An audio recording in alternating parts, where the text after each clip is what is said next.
Your gym does not actually want you to succeed at your fitness goals, and frankly, most gyms would probably prefer it if you signed up, kept paying them, and never came back. Now, this may seem like a pretty bold claim, but it is kind of the economic reality of the situation. It's just the entire business model of how gyms work. And so today, I want to talk over exactly why that is, so you can understand why gyms are very often trying to take advantage of you more than they are trying to help you succeed at your fitness goals. Probably more confusingly, this is generally the case even when a lot of people who work at gyms think quite the opposite. They think that they are there to help people. They think that they are trying to help people, actually succeed and reach their goals, when the reality is that the things that they are doing, their actions, are actually making it harder for people to reach their goals instead. Many gym workers are simply well-meaning meatheads like myself, and I myself, I used to work in gyms.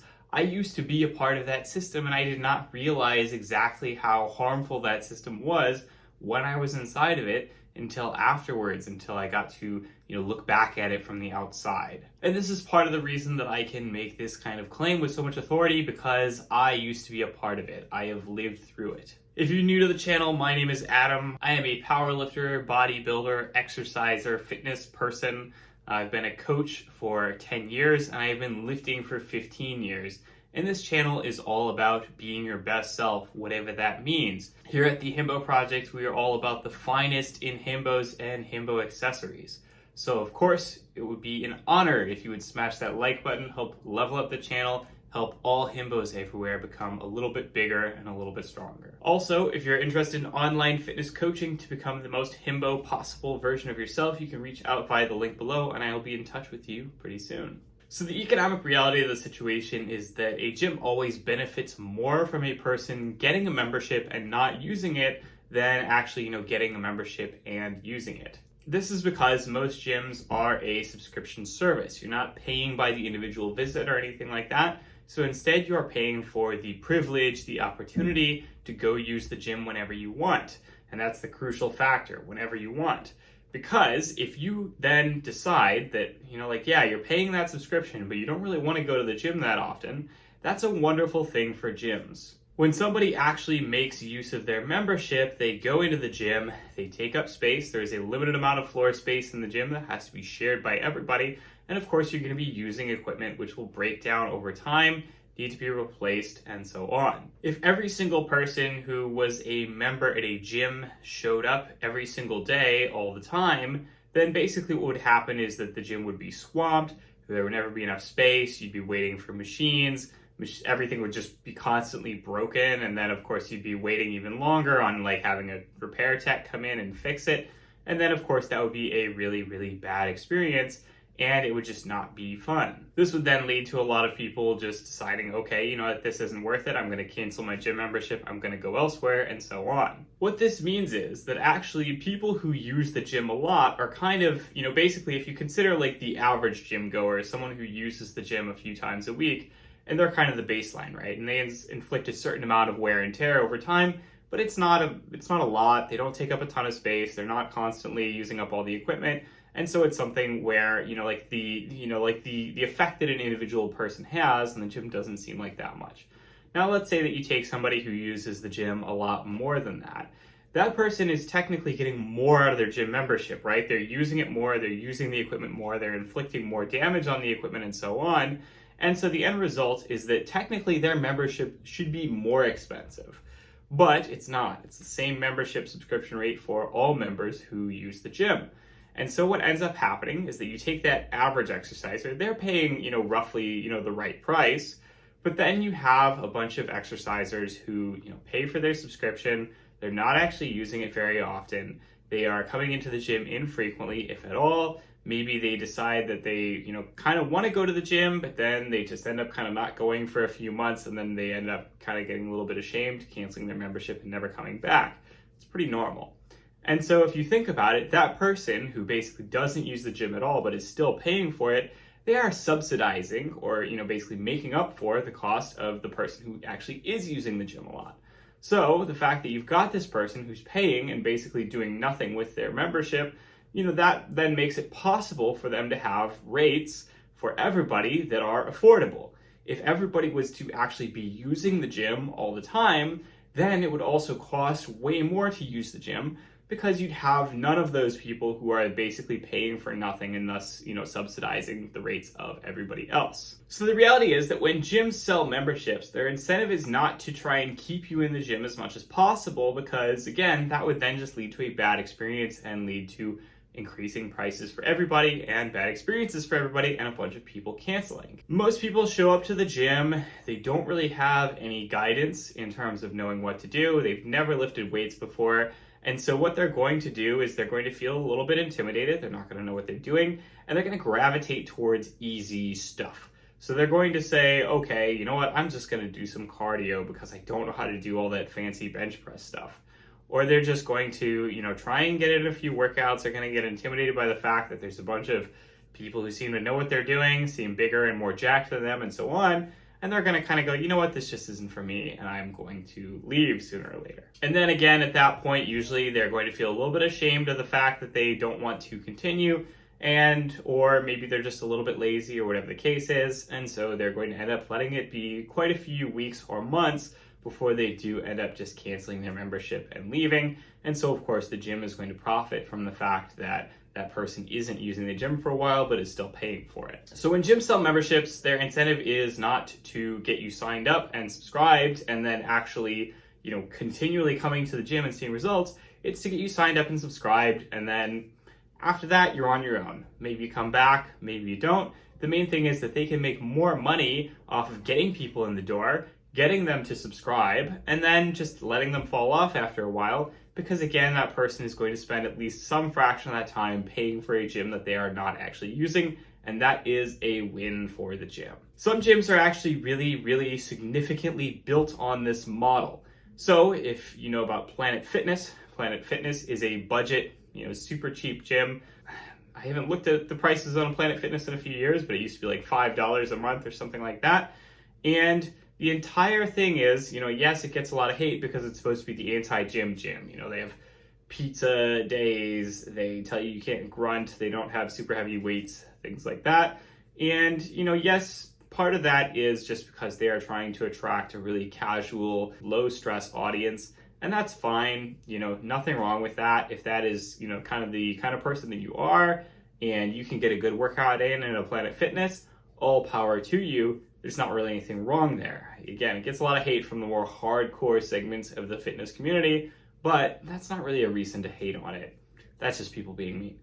However, Planet Fitness, it was made by industry insiders. They knew what they were doing. And they knew that this effect is in place where basically if somebody is paying for a gym membership and that cost is really, really small, like say $5 a month, then yeah, maybe they're not using it, but they're gonna think, oh, you know what, like it's only $5. Maybe I will go back this month. And then they're gonna spend a lot, they're gonna keep that subscription up for longer and longer and longer because, again, they're just like thinking, they're thinking positively. They're like, oh, maybe I will go into the gym here or there, maybe, whatever. But again, it's only $5 a month. So why would they cancel? They don't need to cancel. And so it ends up that they end up paying more or, being subscribed for a lot longer because that payment is so small that they are going to end up giving the gym a lot of free money in the long run. The kind of predatory thing is that, basically Planet Fitness knows that they can't really sell memberships at a rate that makes sense with not cramming their gym full of people. So the fact is, your Planet Fitness, say, it's $5 a month. Say your average gym of the same size normally charges $20 a month, $30 a month, something like that. That means that Planet Fitness needs to sell 4 to 6 times as many memberships in order to make the same level of profit. But of course, same amount of space, are they going to be able to fit 4 to 6 times the number of people in there? Of course not.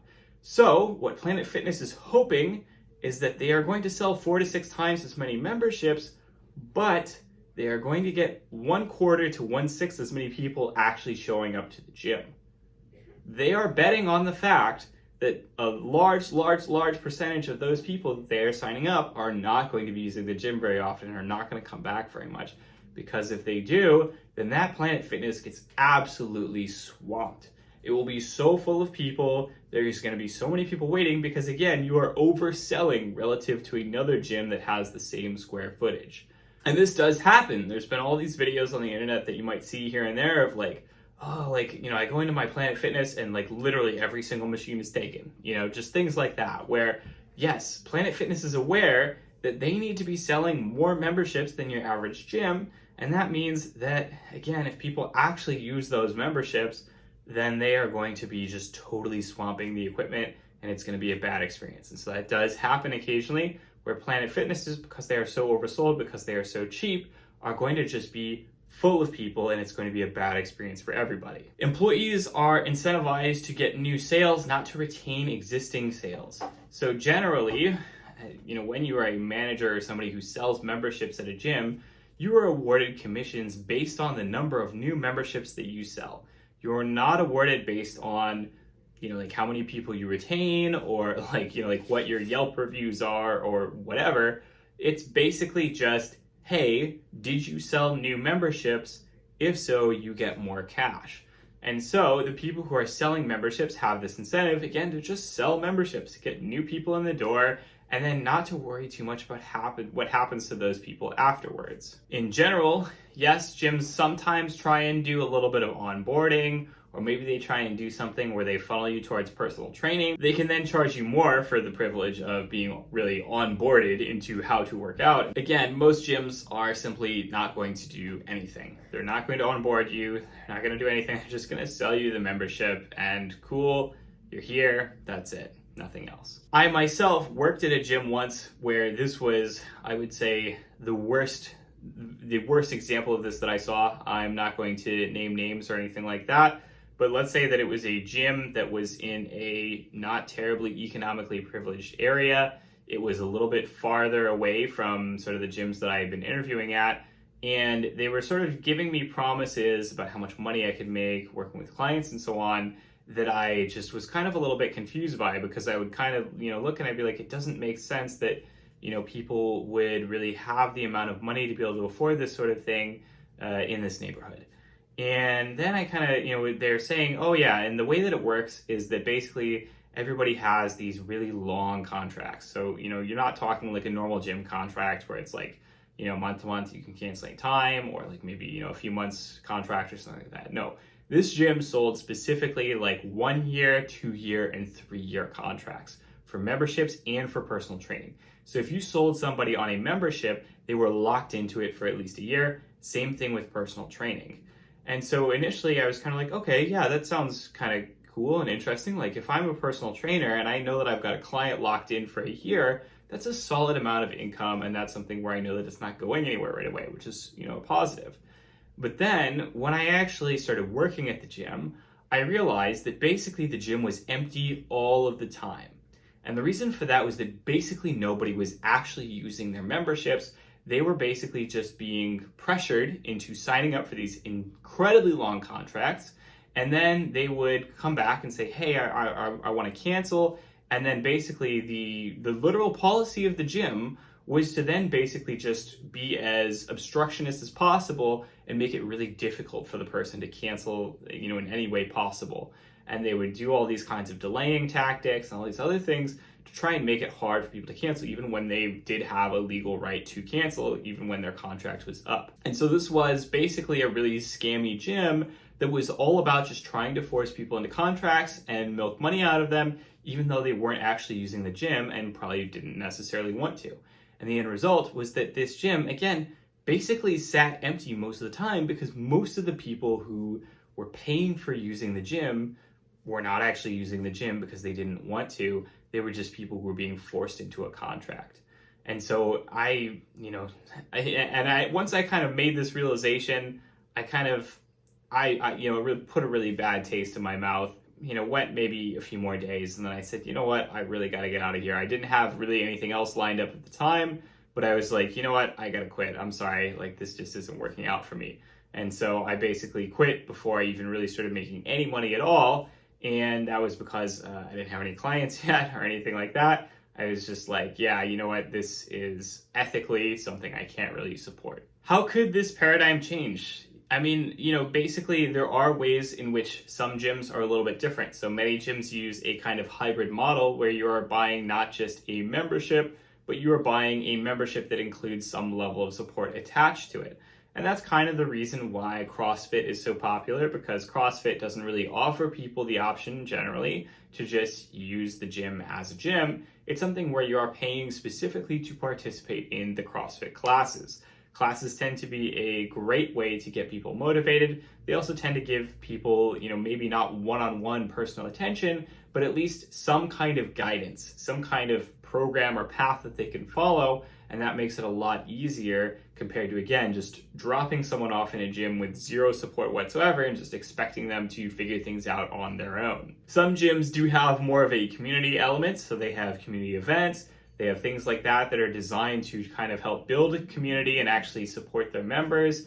And that's something that can help a lot, especially if it is done right. However, unfortunately, while these kinds of gyms are, they do happen in some places, they are relatively rare. And unfortunately, I think that they're probably never going to make quite as much money as traditional gyms, where really all that matters is that you sell a bunch of memberships, a bunch of people are paying for the gym that they aren't using, and the world continues to go round and profit continues to be made. So that is all for this week's video. I hope you liked it. As always, smash that like button, smash that subscribe button, comment down below, let me know if you want to see anything specific in future videos, or if you think that I got this video terribly wrong and I am just a charlatan who does not know what I am talking about. Whatever the case is, go ahead and comment. I'd love to hear from you. Have a great week. I will talk to you all next week. Have a good one.